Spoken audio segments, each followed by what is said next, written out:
రాష్ట్ర దేవాదాయ అటవీ శాఖ మంత్రిగా ప్రమాణ స్వీకారం చేసిన తర్వాత మొదటిసారిగా వరంగల్ జిల్లాకి ముక్కోటి ఏకాదశి నాడు ఇక్కడికి వచ్చి ఆ వెంకటేశ్వర స్వామిని దర్శనం చేసుకున్నారు మన కొండా సురేఖ మేడం గారు. ఆమె మాటలు తెలుసుకుందాం. మేడం, మీరు ప్రమాణ స్వీకారోత్సవం చేస్తున్న సమయంలో ఎలా అనిపించింది? అది చాలా హ్యాపీగా ఉందండి. రాజశేఖర రెడ్డి గారు గుర్తొచ్చారు. ఆ రోజు ఆయన క్యాబినెట్ లో చేసినప్పుడు ఏమిటటువంటి ఆనందం అనిపించిందో రేవంత్ రెడ్డి గారి క్యాబినెట్ లో కూడా అదే ఫీల్ అయింది.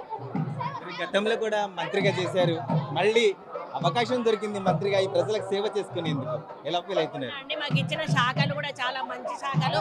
పర్యావరణం, ఫారెస్ట్ ప్లస్ ఎండోమెంట్, దేవుడికి సేవ చేసుకునే అవకాశం వచ్చింది, ప్రకృతిని కాపాడుకునే అవకాశం వచ్చింది. ఈ అవకాశాన్ని తప్పకుండా సద్వినియోగం చేసుకుని నాకు శాఖలలో మంచి ఆలోచనతోటి ప్రజలకు మంచి మేలు చేస్తూ ముందుకెళ్తాం. ఈ ప్రభుత్వం ఏర్పడి 15 రోజులు కూడా కావటం లేదు, కానీ అప్పటికే 30 దాడులు జరుగుతూ ఉన్నాయి. దాన్ని ఎలా చూస్తారు? అంటే వాళ్ళకు ఇలాంటి అసహనం ఉంది, ఫ్రస్ట్రేషన్ ఉంది. 10 సంవత్సరాల పరిపాలన నుంచి ఒకటేసారి వాళ్ళని ప్రతిపక్షంలో కూర్చోబెట్టుకుంటే తట్టుకోలేక పార్లమెంటును దృష్టిలో పెట్టుకొని, ఆ ఎన్నికలను దృష్టిలో పెట్టుకొని మా మీద బురద జల్లే ప్రయత్నం చేస్తూ ఉన్నారు. ప్రజలు తప్పకుండా అర్థం చేసుకుంటారు. మొన్న అర్థం చేసుకున్నారు కాబట్టి కాంగ్రెస్ పార్టీని గెలిపించారు.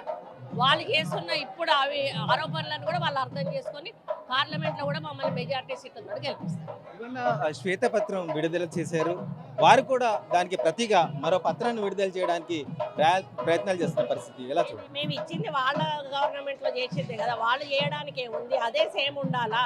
దాంట్లో మార్పులు చేర్పులు చేస్తే వాళ్ళు తప్పులో పడ్డట్టు అవుతుంది. అంతే.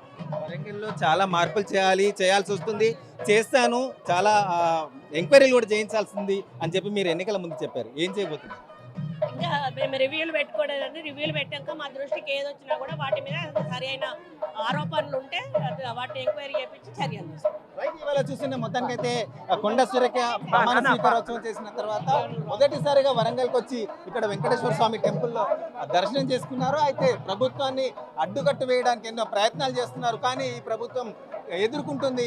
ఇవాళ వరంగల్ తూర్పు లోపల కూడా చాలా మార్పులు చేయాల్సిన అవసరం ఉంది. దాని మీద కూడా దృష్టి సారించి మా పాలన సామర్థ్యాన్ని చూపిస్తామని చెప్పి కొండా సురేఖ చెప్తున్న పరిస్థితి. కెమెరామెన్ రాజుతో నరేంద్ర, ఆర్టీవీ న్యూస్, వరంగల్. మరిన్ని వీడియోస్ కోసం ఛానల్ ని సబ్స్క్రైబ్ చేయండి, లేటెస్ట్ అప్డేట్స్ కోసం వాట్సాప్ ఛానల్ ని ఫాలో చేయండి అండ్ లింక్ డిస్క్రిప్షన్ లో ఉంది.